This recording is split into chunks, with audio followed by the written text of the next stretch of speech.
శ్రీరామ జయ రామ జయ జయ రామ.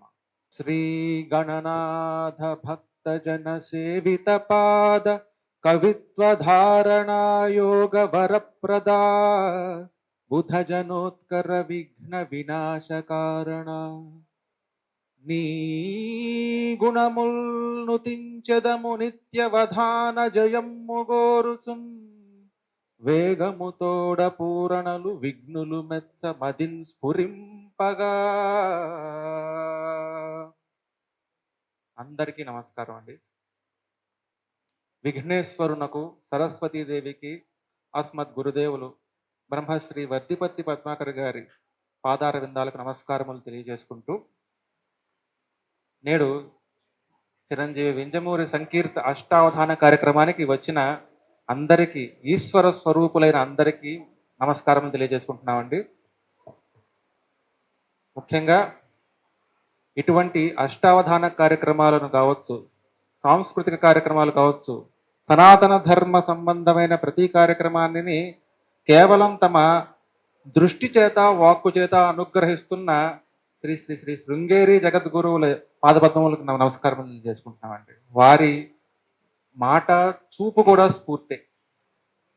వారు సాక్షాత్తు శారదా స్వరూపులు కాబట్టి వారిని మనం తలుచుకుంటూ నమస్కరించుకుంటూ ప్రారంభం చేసుకుంటున్నామండి. అష్టావధాన కార్యక్రమం ఇప్పుడు ఇంతమంది సహృదయులైన హేమాహేమీల నడుము జరుగుతుంది. ఎందుకంటే అష్టావధాన కార్యక్రమానికి అవధాని గారికి ధైర్యము, ధార, ధోరణి, ధీషణ, కొంతమంది 3 ధాలు అంటారు, కొంతమంది 4 ధాలు అంటారు. ఎంతమంది మహాప్రాణాలు ఎంత బాగా పలికితే అన్ని ధాలు మహాప్రాణాలు పలకగలిగిన వారికి. అయితే పృచ్ఛకులందరికీ ఏముండాలి? మరి అవధాని గారికి ఉండాలి. పృచ్ఛకులందరికీ ఏముండాలి? చక్కని పాండిత్యం ఉండాలి, సహృదయం ఉండాలి. చక్కని సహృదయం అంటే ఏమిటంటే అవధాని గారిని ప్రశ్నలతో తికమక పెడుతున్నట్టుగానే ఉండాలి. మంచి రసపుష్టి కలిగిన పద్యాలను రాపట్టగలగాలి. అది తాము స్వయంగా పద్యములు వ్రాయగలిగి వాటిలో నిరంతరం మధించి సాధన చేసి గొప్ప ఉన్నత స్థానం చెందిన వారికి మాత్రమే సాధ్యమవుతుంది. అటువంటి పృచ్ఛకులందరూ ఇక్కడ ఎంతో మంది ఉన్నారు. వారందరికీ నమస్కారం తెలియజేసుకుందాం మనం.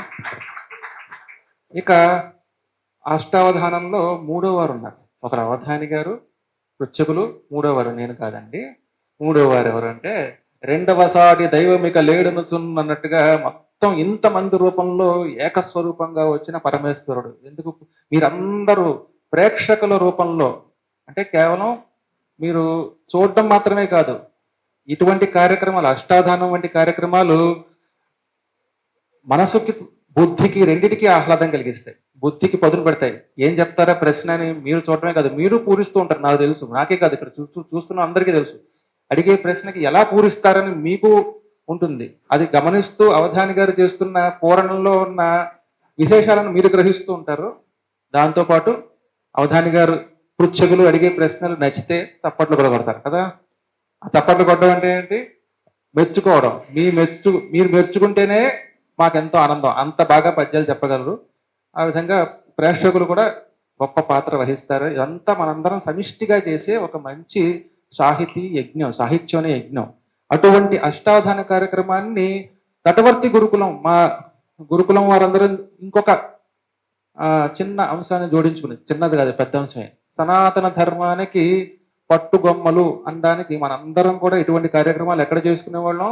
ఒక ఊరిలో ఉంటే కనుక ఆలయంలో చేసుకునేవాళ్ళం. నృత్యం కావచ్చు, శాస్త్రీయ సంగీతం కావచ్చు, ఎటువంటి కళకైనా ఆధారం ఏమిటి? పరమేశ్వరుడు, పరమేశ్వర శక్తి. వేదిక ఏమిటి? ఆలయం. అటువంటి ఆలయాలు ప్రతి ఊర్లోనూ అభివృద్ధి చెందాలి అనే ఆకాంక్షతో, ఆశతో మేము చేసే ఈ అష్టావధాన కార్యక్రమాన్ని కూడా ఏదో ఒక ఆలయానికి అభివృద్ధి చెందాలి అనే సంకల్పంతో చేస్తాం. ఈసారి ఈ అవధానార్చన ఈ చిరంజీవి చేస్తున్నది తన గ్రామము వింజమూరులో ఉన్న శివాలయానికి అంకితం చేసుకుంటున్నాడు కదా. శివుడే, అంతా శివుడే కాబట్టి ఆ శివుడికే అంకితం చేసుకుంటూ వెళ్తున్నాడు. ఇక మరి అష్టావధానంలో సమస్యాపూర్ణము, ఈ అష్టావధాన అంశాలు ఇందా చెప్పినట్టుగా సమస్యాపూర్ణము, దత్తపది, వర్ణన, నిషిద్ధాక్షరి, న్యస్తాక్షరి, ఆసువు, అప్రస్తుతం, ఛందో భాషణం, ఇలాగా 8 అంశాలు ఉన్నాయి. మా గురువు గారి సాంప్రదాయానుసారం వారితో పాటు మేము నడుస్తున్నాం కాబట్టి సమస్యతో ప్రారంభం చేస్తాం ఈ అవధానాన్ని. ముందుగా అవధానం ప్రారంభించే ముందు చిరంజీవి వింజమూరి సంకీర్తని తన ప్రార్థనతో అవధానాన్ని ప్రారంభించమని కోరుకుందాం. నాన్న ప్రారంభించు. సభాయ నమః. ముందుగా శ్రీ మహాగణాధిపతయ నమః. శ్రీ వినాయక సిద్ధిదాయక చిత్తమందున నిల్పియున్. శ్రీ వినాయక సిద్ధిదాయక చిత్తమందున నిల్పినిన్. దేవవందిత సద్విభాసిత తీక్ష్ణదంత సుధామయా. త్రోవజూపుచు కావు మమ్మిల తోయజాక్ష గజానన. సేవలన్ ప్రణుతించి చేసెద చింతలేక గణాధిపా.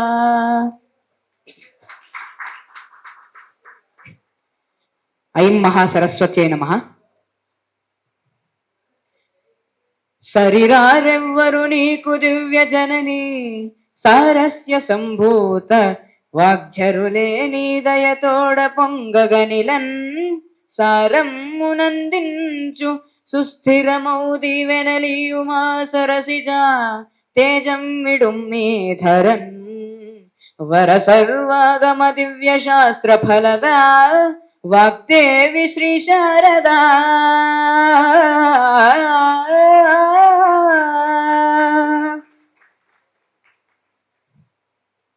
శ్రీ గురుభ్యో నమః. అవధానముల తోడనాలయముల వృద్ధి. శతశతకములచే శాస్త్రఠేవా. దారునిన్బచ్చగ తరువులతో జేయ పారాయణల చేత భక్తి నాట. పద్య పక్షములచే పద్యార్చనల్ చేసి నవతరాలకు పంచ కవితలిలను. భారతీ కృపతోడ భవ్యకాంతుల జిమ్మి తటవర్తి గురుకుల ధరణుడౌచు. దివ్య రీతిని పెంచగ తెలుగు భాష. వివిధ దేశములందున వీనులర భవ్య సద్వధానార్చన భారతీశ. గురువరేణ్య కళ్యాణాఖ్య గొల్తుమిమ్మో.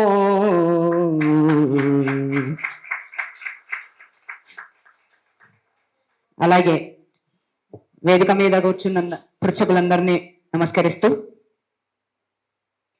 అందరూ పద్య పాఠకులు, అందరూ సత్కవనామనుల్ గదా. అందరూ శాస్త్ర పండితులు, అందరూ దివ్య కళాభిమానులున్.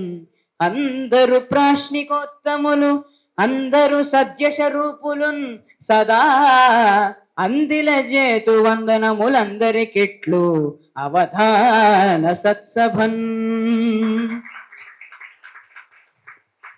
అలాగే మన ముందున్న శంకర్ నారాయణ గారికి నమస్కరిస్తూ గురువు గారిని అవధానం ప్రారంభించమని కోరుతున్నాం. అవధానం మా అవధానే చేస్తున్నాడండి కాబట్టి ప్రారంభం కూడా వీరే చేస్తారు. ముందుగా ప్రార్థనలోనే అవధాని గారు, పిల్లవాడైనా కూడా అవధాన పీఠంలో ఉన్నాడు కదా, మరి అవధాని గారు ప్రార్థనలోనే చూసారా, మత్త కోకిలలు మత్తేభములతో విజృంభిస్తానని చెప్తున్నాడు. అదే విధంగా నమస్కార బాణాలు కూడా వేస్తున్నాడు. ఆ విధంగా చక్కగా అవధానం ప్రారంభించుకుందాం. సమస్య నుంచి ప్రారంభిస్తాం. సాధారణంగా నిషిద్ధాక్షరి కానీ ఇక్కడ మేము సమస్యాపురం నుంచి ప్రారంభిస్తాం అష్టావధానాన్ని. ఆ అష్టావధానాన్ని తమ సమస్యాపూర్ణ అంశాన్ని ప్రవేశపెట్టవలసిందిగా అష్టావధాని గారు మా సోదరులు బోరెల్లి హర్ష గారిని కోరుతున్నాను. సభాకల్పతరం వందే. అవధాని గారికి, అధ్యక్షులకు, సహప్రాశ్నికోత్తములకు, వీక్షకులందరికీ నమస్కరిస్తూ, అణుంగు సోదరుడైన అవధాని గారికి నేను సమస్యగా మారతానని అనుకోలేదు. ఇది నాకు పెద్ద సమస్యే. నేను వారికి సమస్యగా ఇస్తున్న పాదం కుముదము పుట్టున్ సతతము కోర్కుల్దీరన్. కుముదము పుట్టున్ సతతము కోర్కుల్దీరన్. కుముదము పుట్టున్ సతతము కోర్పులు తీరన్. విడదీసి చెప్పలేము. కుముదము పుట్టున్ సతతము కోర్కులు లేరన్ అనే దాన్ని ఎలా పూరిస్తారో అవధాని గారు చూద్దాం. చక్కగా అవధాని గారు గమనించారు. ఇది పక్కనే నాకు మైకు పెట్టడానికి కొంచెం ఇబ్బందిగా ఉంది, కానీ కందపద్యాన్ని గమనించుకుని వారు దాన్ని చూసుకుంటున్నారు. ఇప్పుడు ఆ కుముదంలో ఎలా తీసుకొస్తారో మాకు ఆముదం తెలుసు, మరి కుముదం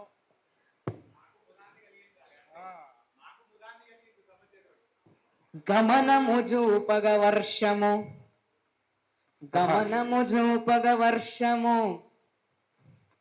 కందపద్యం. కందపద్యములో మొదటి పాదం చెప్పేశారు.